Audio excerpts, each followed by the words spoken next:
Hey everybody, welcome back to my channel. I'm going to be doing a recap on YCS Bologna that's just gone, show you what deck I took, what went well, and what I need to improve on, especially with some of the choices I wanted to take to play with and decided not to, and kind of realized I should have. But the profile is going to be on Voiceless Voice, so if you played Voiceless Bologna, let me know how you did and let me know if there's any tips or tricks or different cards that you think should be played in this. I did on day 2 get asked to play, I should have played Fiendsmith, so Fiendsmith Voices of Voice. So Andre should have told me that a lot earlier. Don't forget to like and subscribe and get in the comments and have a chat. Before I hit the profile, I managed to go and get my Pearly signed by Pack. What a lovely guy, really cool guy. Managed to get a picture with him as well. Bit of inspiration for my YouTube channel, and yeah, it's really nice to finally meet him. Another thing before I start, super unwell going into this event. I think I've got a chest infection and still, as you can hear, I still got it.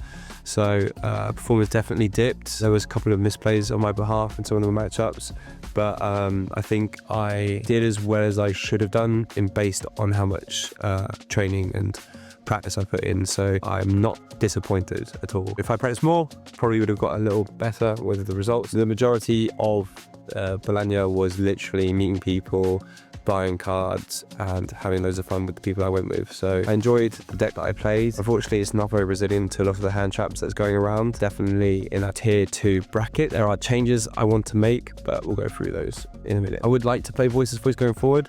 I really want to pick up the Ryzel cards, so maybe I'll dabble in Ryzel Voices Voice. I also really want to pick up the Malice cards, so we'll see where it goes. But let me know if you're going to be dropping some Ryzels into your Voices Voice. So we start off with 3 Low, 3 Saphira, 2 Skull Guardian, and 2 of the Stravis. So I went with 2 Stravis to me because the deck's not very resilient to many hand traps, and it actually came out loads when I was protecting my normal summon from Imperms and Veilers, enough for it to warrant 2 spaces. And yeah, in the event, it kept on protecting me from those things. I didn't really want to play the Odd Eyes because I didn't want to brick. If I lost die roll, having that in my hand. And I also felt that I had, for like the Tempai matchup, I had enough outs without the Odd Eyes. But yeah, 1 Old Stravis, and then we played 3 Diviner and 1 Trias. I like these cards. When I was testing, I was siding these outgoing second all the time, but my matchups were quite interesting to the point where I didn't have many side deck options, good options for some of my matchups, such as Labyrinth and Trap Tricks and Infernoids and stuff like that. So a lot of the time they stayed in when I had been practicing taking them out of my side pattern. 3 Barrier, 2 Prayers, and a Blessing. Blessing was really fun. A lot of the opponents don't understand that you can ritual summon when they summon, and that card is also protected from battle. So really cool. I nearly dropped this because in the Voices Voice Facebook group saying I don't like this card, and then someone explained to me how important it was, and I started practicing to really utilize it going forward. 1 Radiance, and that's all the Voices Voice stuff. And unfortunately, I feel like with this deck there's just too many normal summons, and sometimes you open the normal summons and nothing else, so there's not much resilience to like an Imperm or a Veiler. And there was a couple of times where I was like, summon Low or summon Diviner, and yeah, I didn't really like that. And then we got some utility cards, so I went through 3 Prep simply because I didn't want to brick on it too much, and 2 felt really good. I was able to see it and resolve it often. It didn't really bait Ash as much as I thought it would. 1 Prosperity and 1 Talents. The Prosperity, it felt rubbish because I wanted more of them. When you're going game 2 or 3, going first, and you have all your side deck cards, especially like the Solemn Judgments or the Anti-Spell, you've got to really see hard draw them or find Prosperity, or the hard draws Prosperity to be able to find these cards. And I put all these really good go first cards into my deck, but there was no way of searching for them or digging for them. So this is where I kind of wish I played Pot of Extravagance as well as Prosperity, maybe like cut the Talents and cut a hand trap to play 2 Extravagance. So I really wish I had that, because I put all these really good going first cards into my deck and didn't open them, and so there's no way of opening them. So I haven't got a big draw engine in this deck. So we went 3 Ash for our hand traps. We went 3 Ogre because of Deception and Tempai, but I wish I kind of removed 1 maybe for a different hand trap, because I played 3 Nib, and yeah, I think these 2-2 ratios is something that I would have wished to have played. I think in one game I saw 3 Ghost Ogres, which was really painful. 3 Imperm and 3 Purge. I really like Purge, especially when you Imperm then Purge somebody. but I saw these clump up so often. So going forward, I think I would have space for 3 separate cards. I feel like I also wish I had more effect negates. So I was thinking maybe Ghost over here, go onto the side, and then I could put Veilers in here or Ghost Mourners in here.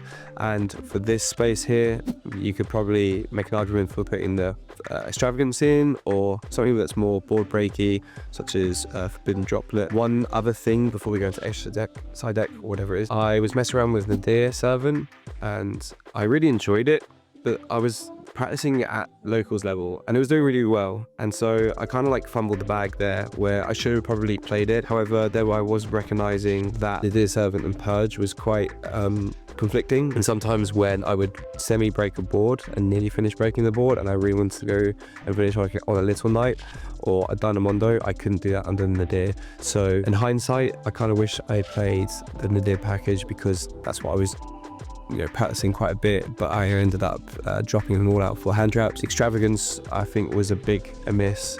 And then one other thing was the Kashtira Fenrir. I totally forgot I used to play Fenrir when I first started playing this deck, but I think it's a scary card in this format. As you see, a lot of people who are topping with Kashtira cards. I think it'd be really, really cool in here, especially when you can +1 from it and use that material for your Saphira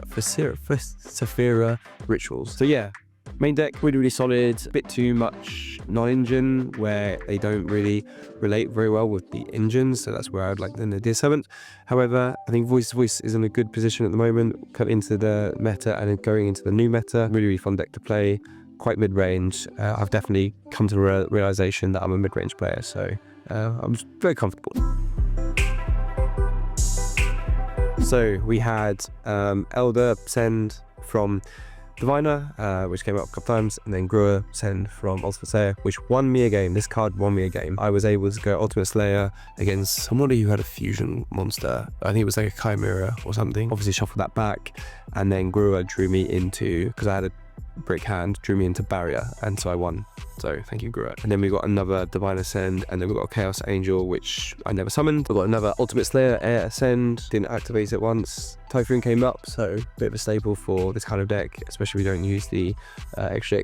You should definitely have one of these in here. I think when I do the Extrav build, I'm gonna cut some stuff to like double up. So double up like a Typhoon or Dynamondo. Goddess, never summoned. Access Code Talker, never summoned. Lena, never summoned. But I think if I played the Fiendsmith stuff in this deck, I think it should be even better. Dynamondo came up quite a bit. Little Knight, usually you break the board and then finish with Skull Guardian and Little Knight if you didn't OTK them, which was just too good. Ferrogy, Ultimate Slayer target, never came up. And then I've got my Link 1s for blessing plays, and then Anima is insanely strong because people still play into that column, which is quite funny. This is an atrocious side deck, so please forgive me. So I have 2 Perilia, which I only used once, and it just gave me 1 draw. I played 3 Fueros and did not see them, so I could have just gone to this event without Fueroses and done the same. I played 1 Thrust with a few targets for Thrust, especially going second. I wanted to see, the ratio is a bit odd, so I'm really, really sorry. But seeing Thrust into some of these targets are really cool, especially when you mulch army and then you can find them. So we got Evenly, Duster, 2 Slayers, which I think were decent this format, and going to be even better next format. So yeah, and then we had 2 D-Barrier and Grounds, which won me some games, especially different dimension ground, where I hard drew it against Infernoids, and yeah, it was just a turn skip. And then the last 3 slots I left for these very, very strong cards going first that Skull Guardian can protect, or this can protect Skull Guardian. Like I said before, 1 Prosperity is just not enough. So I think if I have Extrav in my deck and I do all my plays, then I'm able to have these kind of cards ready to set. And there was one time where one of my cards got impermed and I had anti-spell, and just to turn skip my opponent, and then I could play my next turn, which was really good. So yeah, that was the deck.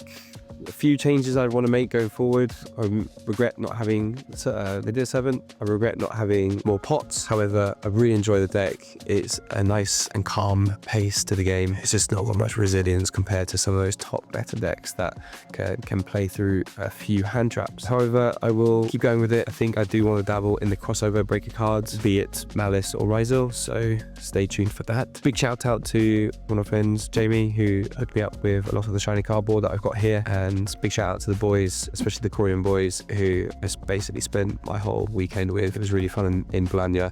Really pretty city, highly recommend it. Good vibes in the town. Ice cream at 10 o'clock at night is great. The food is amazing. So thank you, Yu-Gi-Oh! Konami's, for hosting a really good championship, and yeah, I will see you in a bit. Bye.